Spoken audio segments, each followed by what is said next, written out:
Very good evening. You're watching the India Development Debate. I'm Tamanna Inamdar. Now, as the threat of the coronavirus spreads, India has stepped up its vigil. An advisory has been issued against travel to China. Air India has suspended some flights to the country, and so have other airlines stopped some routes. Over 6,000 people have been diagnosed as infected so far from the coronavirus, most of them in China, and 142 deaths have been recorded so far. Companies with operations in China like Starbucks, Toyota, IKEA have either scaled down or shut shop for now. While India seems safe, there are some key questions we need to focus on. How long before a vaccine is developed? Do we know if those without symptoms can also pass on the virus? And most important of all, how prepared is India to deal with such diseases? To speak on this, I'm joined first by Kiran Mazumdar Shaw, Chairperson and Managing Director of Biocon. Ms. Shaw, welcome to the show, and thank you so much for speaking with us. Let me begin by talking about our risk factor here in India and preparedness for viruses like coronavirus, understanding that this is not the first of its kind and is unlikely to be the last. In your assessment, how prepared are we? Well, Tamanna, as you know, viral attacks are something that is not unusual for the world. And over the decades, we've seen many deadly viruses attack human populations in different parts of the world. And of course, unfortunately, travel spreads viruses very rapidly. Now, coronavirus is another very virulent, form of a virus, which is obviously certainly something that the world is now challenged with. And it, of course, emanated from Wuhan in China. But Wuhan itself had actually disclosed this particular discovery of this new virus in December 2019. And of course, the deaths started becoming known in January 2020. Now, if you look at the kind of patients population and the profile of the patients and victims, you will see that the reported deaths have actually affected people over the age of 50. And of course, whilst a lot of younger people have been affected by the same coronavirus in many parts of the world now, yes, it's very, they've been affected very badly, so they are serious. But so far, the younger patients affected have not died as yet. So I think we need to see how people's immunity is fighting this particular virus. Having said that, I think India needs to be in a state of preparedness. Right now, I think the good news is that we are screening, all the sort of traveling visitors to India. We are actually quarantining a lot of, Indians who are traveling from, say, China and other parts of the affected world. And I would say India is in a much higher state of preparedness than, say, other parts of the world like Africa and some of the other developing parts of the world. So India certainly is much more prepared this time than in previous years when it was things like the SARS virus and things like that. Right. But having said that, I think India as a country must do a lot more in terms of being scientifically prepared for such attacks.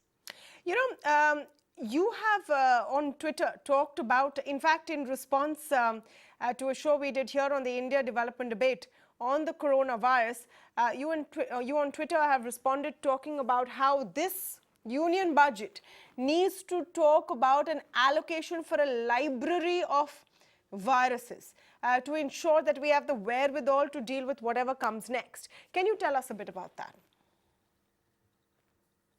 I think there are many viral repositories in many parts of the world, and this is being done so that we are in a better state of readiness and preparedness when we have to deal with these kind of viral attacks. And I personally believe that India should be one of those repositories where we need to basically genomically and genetically profile these viruses so that we can actually react very quickly First, in terms of getting rapid diagnostic tests, and most of these diagnostic tests are based on being able to understand the gene sequences. And so therefore, I believe that we must actually build this repository. And when we talk about a repository for viruses, the kind of repository needs very high-end infrastructure. These are called biosafety level 2, 3 and 4, which are what virulent viruses needs. 3 and 4 are really the preferred kind of safety levels. So this infrastructure is very expensive. So I hope that this budget will actually focus on, allocating at least 500 crores for building this kind of a viral repository at the safety level that it needs, and then basically characterizing every virus as and when we discover it and keeping it as a part of our repository, so that tomorrow when a new virus emerges, depending on which genus and which family it belongs to, you can quickly see the similarity of the genetics and then come up with rapid diagnostic tests which can be used for rapid screening, and then of course make sure that we develop either monoclonal antibodies or vaccines against these kind of virulent viruses. So how soon do you think India can have a vaccine?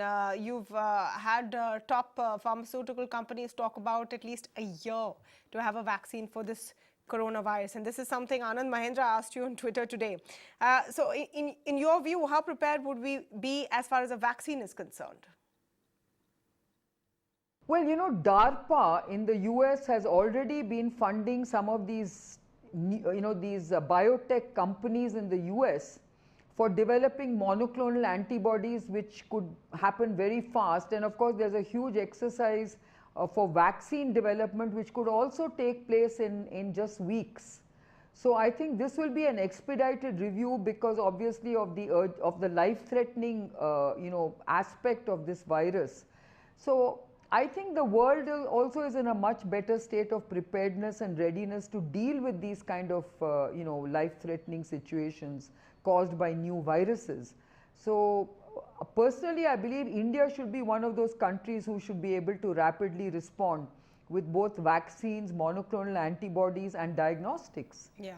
And that's why I believe that the National Institute of Virology really needs to focus on creating this repository and do a lot of research in terms of coming up with these, antivirals.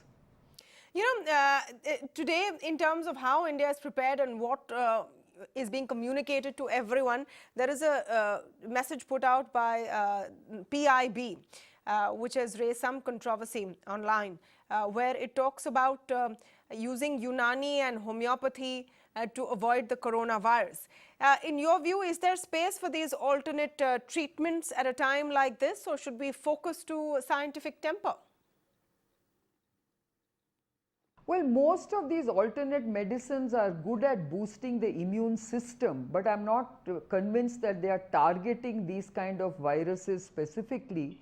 So whilst it can always help you to build up immunity and thereby maybe fight these kind of viruses, I don't necessarily think that it eliminates these kind of viruses in the scientific targeted way.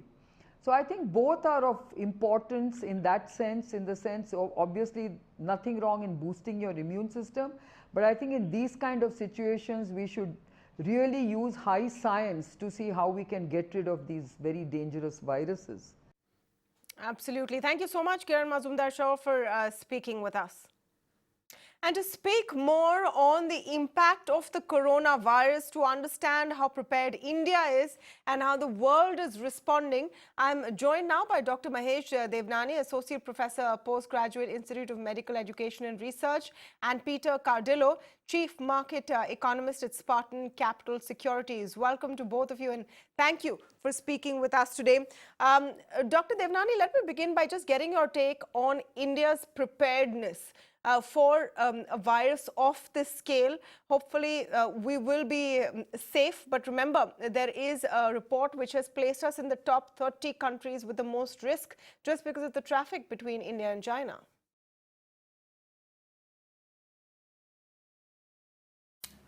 Yeah, thank you, Tamanna. Thank you for having me on the show. And I would like to start by saying that there is no need to panic. There is no case reported till now. And even if tomorrow India reports a positive case, there is no need to panic because there is already a high alertness and preparedness. Different agencies, both in the center and the state, as far as I know, are doing their job, especially on the front of surveillance, detection. On the surveillance side, I would say all the measures that have been put in place at the ports of entry are quite satisfactory. And on the detection front also, now 5 laboratories in the countries are able to do the test. Earlier only NIV Pune was doing, now 4 more labs have been provided with the controls and the kits who can perform these tests.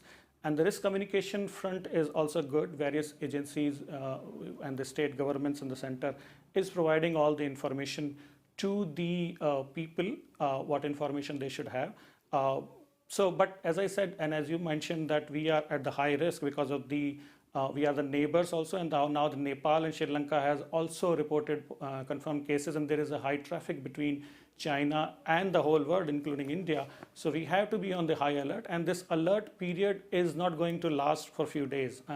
We need to understand that the outbreaks once happen, this phase actually continues for some time, not just few weeks, and this may continue for a few, for a considerable time, for a few months. So this level of alertness has to remain.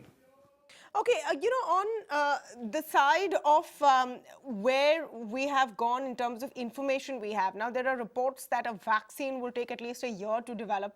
We still don't have enough equipment or information to test, how many people have the symptoms. And we still don't know if even those who are not immediately showing symptoms can spread the virus. Do you think these are the factors to look out for in the next few days and weeks, Dr. Devnani?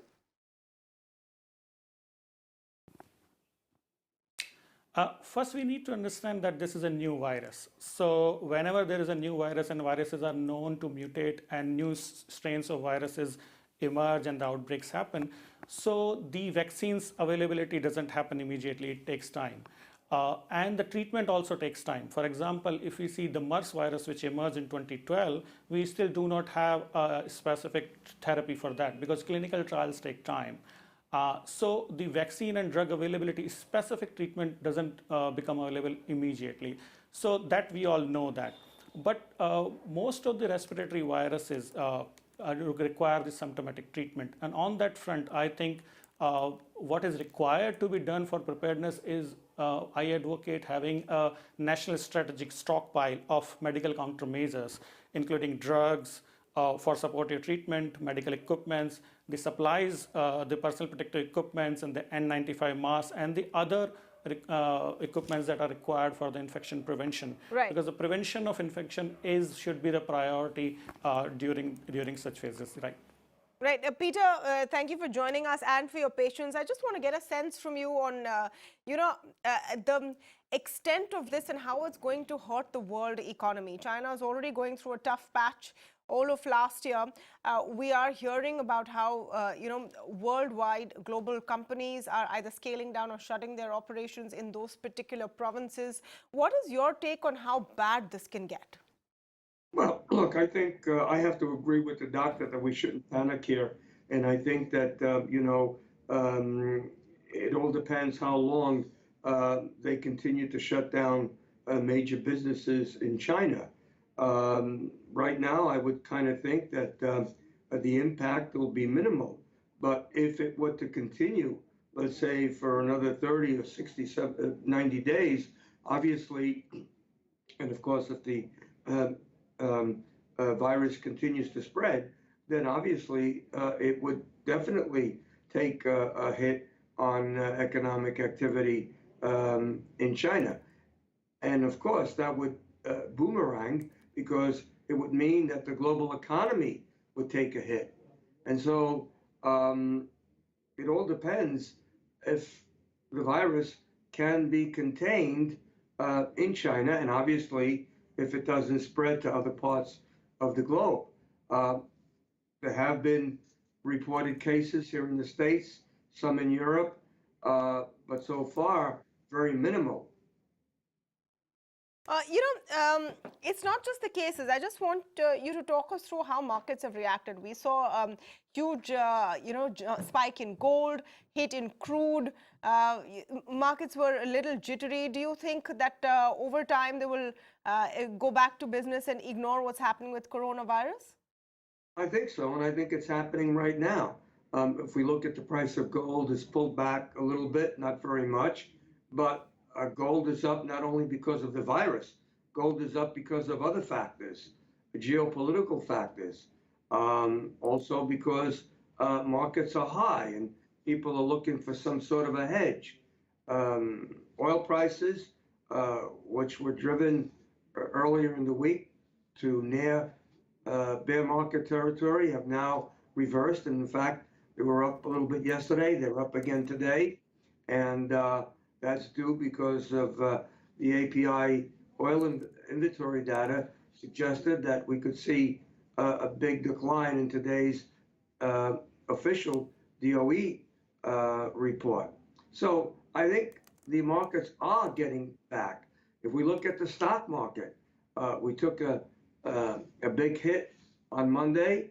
We rebounded yesterday on earnings, and today we're headed for another strong day, again, based on earnings. So there is some sort of insight that while that fear factor is still there, Yeah. and it's very much prevalent, by the way, in the bond market where we see yields really collapsed over the past 10 days, and they're just beginning to settle down. But I think, as far as the stock markets are concerned, it's just a temporary fear factor that probably will dissipate. A broader impact on the Chinese economy and hence the global economy. Do you see far-reaching effects there, Peter?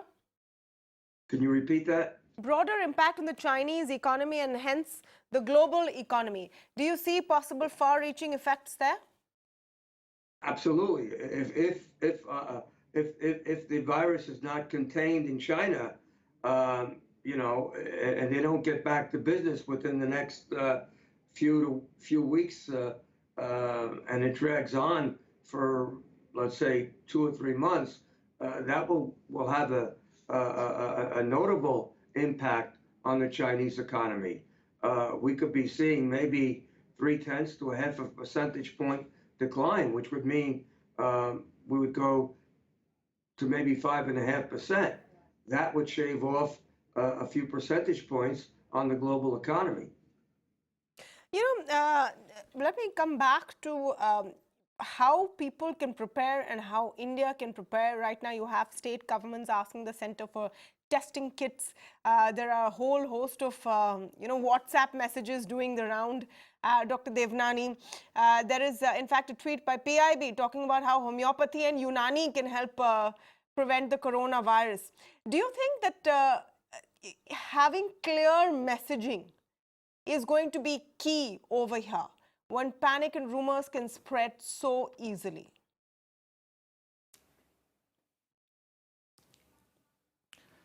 Yes, Tamanna, you are right, and it is very important to communicate correct messages from various agencies, and I think people should rely on the official communications on that, and media can play a big role in that, like the shows like you and others who can actually provide the right information. And the social media is a double edge, so people get the right information and sometimes it's being misused also. But more and more information, if the government agencies communicate directly with the public, that helps.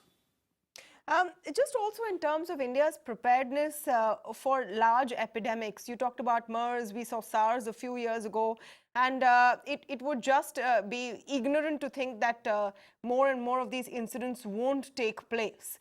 In terms of India's preparedness, how do you think we should really try and make sure that with our massive population and sometimes not enough healthcare reaching every corner, that we have a system in place?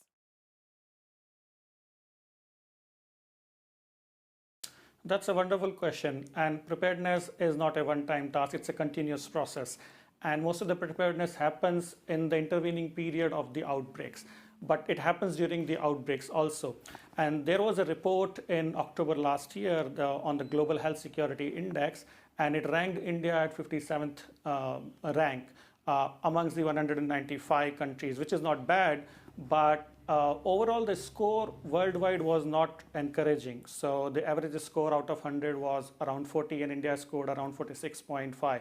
So a lot is to be done to be prepared for these outbreaks, which will continue to happen.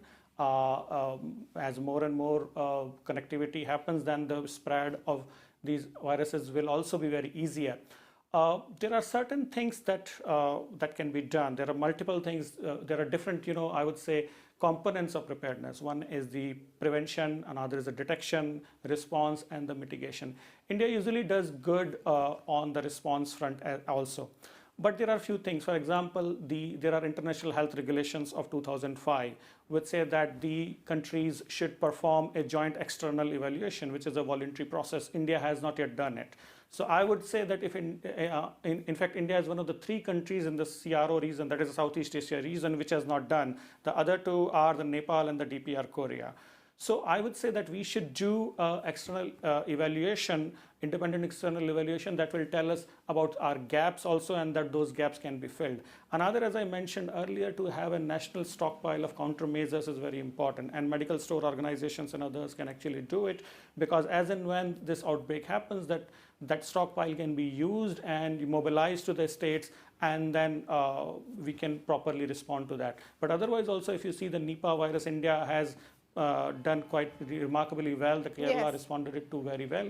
But as you mentioned, all the states, the health systems in the states are not equal, and they are not equally robust. Some health systems are quite good in some states are lacking behind. So we need to take care of that. Yeah, and people watching this should remember that there's nothing really that you can do except basic hygiene factors. So don't panic, don't spread fake messages, and really look at the credible information out there. You want to add something to that, Dr. Devnani? Yes, I always say to people, if you receive a WhatsApp message, you should also try to Google it also. So fact checking is also very important, and it equally valid for the outbreaks also.